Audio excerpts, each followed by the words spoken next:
नमस्कार दोस्तों, स्वागत है आपका स्टडी फॉर सक्सेस में। आज हम डिस्कस करने वाले हैं एक बहुत चर्चित रिजल्ट। आपने सुन ही लिया होगा रिजल्ट के बारे में और आप भी इस रिजल्ट का बेसब्री से इंतजार कर रहे थे। मैंने आपको बताया था कि 1 से 7 मार्च के बीच में आएगा और ये आ भी गया है, बट इसके आने से आपको कोई खुशी नहीं होगी। ज़्यादातर जितने भी स्टूडेंट हैं, जितने भी जो मेहनती स्टूडेंट थे, उनके साथ एक छलावा हुआ है और फालतू में लोगों के क्या गए रुपए और समय दोनों क्या क्या गया बर्बाद किया गया है। ठीक है, मैंने आपको कुछ टाइम पहले इसकी एक कट ऑफ बताई थी। ठीक है, तो उस कट ऑफ का तो कुछ अता पता ही नहीं है, क्योंकि इनकी ना कोई कट ऑफ है और ना ही कोई रिज़ल्ट है। सिर्फ एक लिस्ट है और बच्चों के क्या हैं, कुछ गलत गलत मार्क्स हैं। अब हम ये देखते हैं कि नॉर्मलाइजेशन, मैंने एक फैक्टर बताया था आपको कि नॉर्मलाइजेशन हो सकता है या टाइपिंग के कारण इशू हो सकता है, पर मैं 2 फैक्टर को कट ऑफ कंसिडर करते टाइम पे भूल गया था। अब आपको पता है कौन से 2 फैक्टर। एक तो इम्पोर्टेंट फैक्टर है ये सिंबल, आप इसको भली भांति परिचित होंगे, क्योंकि सिंबल के अंदर इतनी ताकत है कि ये किसी कट ऑफ को कहीं से कहीं भी पहुंचा सकता है। और एक फैक्टर होता है जो आपने सुना होगा, भाई भतीजा वाद, इस टाइप का कोई फैक्टर होता है।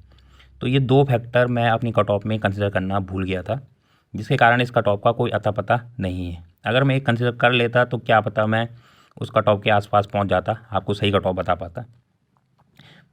बट इन 2 फैक्टर ने मेरी सारी प्रिडिक्शन को या सभी लोगों की प्रिडिक्शन को क्या कर दिया, फेल कर दिया है।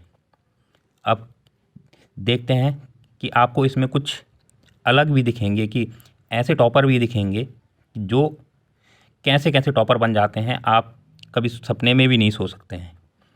पहले मैं आपको टॉपर के वो दिखाता हूँ, आपको क्या पीईटी के मार्क्स दिखाता हूँ कि देखो ये है टॉपर के पीईटी के मार्क्स। अगर कोई स्टूडेंट नॉर्मल भी एग्ज़ाम देने जाए, ठीक है, तो मतलब वो अंध तुक्के भी मारे तभी भी ये इतने मार्क्स ला पाया है, ये पीईटी वाला देखो। ठीक है, और अब इस टॉपर के आप मार्क्स देखिए सीधे, इस टॉपर के अब आरओ के मार्क्स देखिए आप। तो आरओ का जो एग्ज़ाम था इसका, तो ये इसके देखो मार्क्स हैं 90, 200 में से 90। तो आरओ में तो उसका सिलेक्शन नहीं हुआ है। ठीक है, बट एआरओ के मार्क्स देखेंगे आप इसके, तो इसकी 100 परसेंटाइल है, कि मतलब सबसे बड़ा टॉपर यही है। और इसकी 239 मार्क्स हैं या 193 समथिंग मार्क्स हैं इसके 200 में से।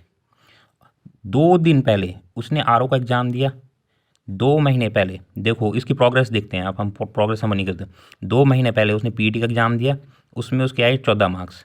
अगर हम 200 में से कंसिडर कर लें तो ये मार्क्स हो रहे हैं इसके कितने, 28 मार्क्स। तो ठीक है, 2 महीने पहले उसके 28 मार्क्स थे। ठीक है, आप भी इतनी प्रोग्रेस कर सकते हो, तो अपने आप को समझिए और इसके जैसा बनने की कोशिश कीजिए। ठीक है, और 2 महीने बाद उसकी आरओ में कितनी मार्क्स आई, 90 मार्क्स आई 200 में से। ठीक है, और 2 दिन बाद, ये 3 दिन बाद जब उसका एग्ज़ाम हुआ किसका, एआरओ का, तो एआरओ में उसके सीधे मार्क्स हो गए कितने, 90 से 190, 93, सीधे 100 मार्क्स का जंप। पहले 14 से ठीक है 90, ये एक बार भी कंसिडर मान सकते हैं हम, और 90 से सीधे 190, 100 मार्क्स। पता नहीं इसके घर वालों ने या इसके टीचरों ने या हाई कोर्ट ने या जो भी है माध्यम, इन्होंने इसको ऐसा क्या अमृत पिला दिया इस टॉपर को कि सीधे 90 से आपका 193 मार्क्स ले आया, मतलब। ठीक है, या 14 मार्क्स से सीधे 193 मार्क्स ले आया। तो इस टॉपर से मैं बिल्कुल मिलना चाहूँगा, हम भी मिलना चाहेंगे कि ये इससे जानने की कोशिश करेंगे या सीखना भी चाहेंगे कि भाई हमें भी बताओ कि 193 मार्क्स आप कैसे ले आए सीधे 14 मार्क्स से सीधे 193 मार्क्स। ये बहुत ही अचंभा करता है। और बहुत से स्टूडेंट के साथ ऐसा भी हुआ है, आपने सुना भी होगा कि किसी का 191 पे सिलेक्शन हो रखा है, ठीक है, और किसी का 230 मार्क्स पे भी सिलेक्शन नहीं हो रखा है। तो ये भी आपको कुछ विचित्र घटनाएं इसमें देखने के लिए मिल रही है रिजल्ट में। तो कुछ अता पता नहीं है इस रिजल्ट का। ठीक है, और अब आगे देखते हैं। देखो मैं अपने मार्क्स बता देता हूँ आपको कि मेरे देखो 154 थे, ठीक है, और 49 मेरे टाइपिंग में आए, तो मेरे 203 हैं, तो मैं तो नहीं हूँ सिलेक्टेड इसमें। बट देखिए, ना तो इन्होंने इसमें कोई क्या किया है, नॉर्मलाइजेशन किया है, ना ही कोई नॉर्मलाइजेशन नहीं हो रखा है। जबकि लास्ट शिफ्ट में लास्ट दिन मेरा एग्ज़ाम था, तो कोई नॉर्मलाइजेशन नहीं है, कुछ पता नहीं है कि नॉर्मलाइजेशन हुआ कि नहीं हुआ। इसके अलावा जो हमने ऑब्जेक्शन डाले थे, 4 क्वेश्चन मेरे उसमें गलत थे, तो 500 रुपये वो भी किए, तो उनके भी कोई भी मार्क्स नहीं बढ़े हैं मेरे, वो भी सब कुछ नहीं। वो 2,000 रुपये भी बर्बाद। ठीक है, इसके अलावा जो 800 रुपये हमने फॉर्म भरा वो रुपये बर्बाद। इसके बाद जो लोग ट्रैवल करने के लिए गए 20-20 या 5,000 रुपये या 6,000 रुपये लगा के दूर दूर ट्रैवल किए, सेंटर भी इतने दूर रखा हुआ था लोगों का कि तो लोगों के टोटल मिला के 10-10 हज़ार रुपये क्या हुए इस एग्ज़ाम में गए हैं, वेस्ट गए हैं 10-10 हज़ार रुपये। तो एनटीए से हम यही मांग करेंगे कि लोगों के 10,000 रुपये दे दें। देखो मेरे भी हैं, मैं पीटी में मैं भी 97 मार्क्स लेके आए हैं, पर मैंने ये दे के नहीं पाए हैं, ये मैंने अपनी मेहनत से पाए हैं। और जो ये 154 मार्क्स भी हैं ये भी मेरी अपनी मेहनत है। मैंने कोई ऐसा कुछ नहीं, कोई साधन यूज़ नहीं किया है इस चीज़ के लिए। बट मेरा इतना वेरिएशन भी नहीं है कि मैं यहाँ 97 ला रहा हूँ और वहाँ मेरा कितने 20 मार्क्स हैं, इतना बड़ा वेरिएशन नहीं है। मेरे मार्क्स मतलब कहीं ना कहीं जेन्युइन है। तो ये भी एक देखो फैक्टर है कि 14 मार्क्स से आप सीधे कितना पहुँच रहे हो, 190 पहुँच रहे हो। तो ये क्या कहाँ का लॉजिक है? तो आप भी समझदार हैं, ठीक है।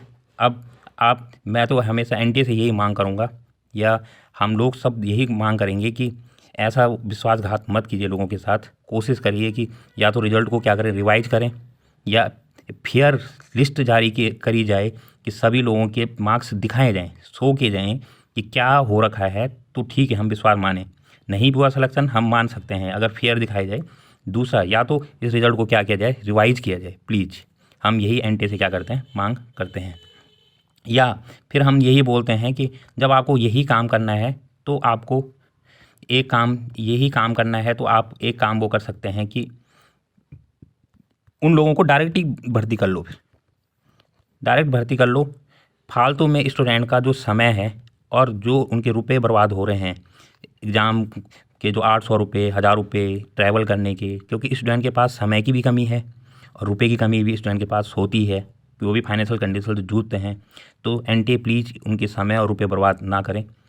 आपको जो करना है करें, या फिर लोगों को या स्टूडेंट को क्या करें, उनको उनके जो जिन लोगों के रुपए लगे हुए हैं जो क्वेश्चनों को, उसमें उनको रुपए को एटलीस्ट तो वापस करें, ठीक है। और हो सके तो रिजल्ट ला सके।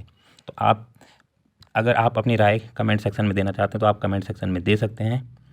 आप इस चैनल को कोशिश करें कि सब्सक्राइब करें, और इस वीडियो को अगर लाइक करना चाहें तो लाइक कर सकते हैं, शेयर करना चाहें तो शेयर कर सकते हैं।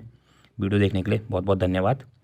और आप इस एग्ज़ाम में बिल्कुल भी डिमोटिवेट ना हो, ऐसे रिजल्ट को देखकर अपनी पढ़ाई को आगे जारी रखें। Thank you.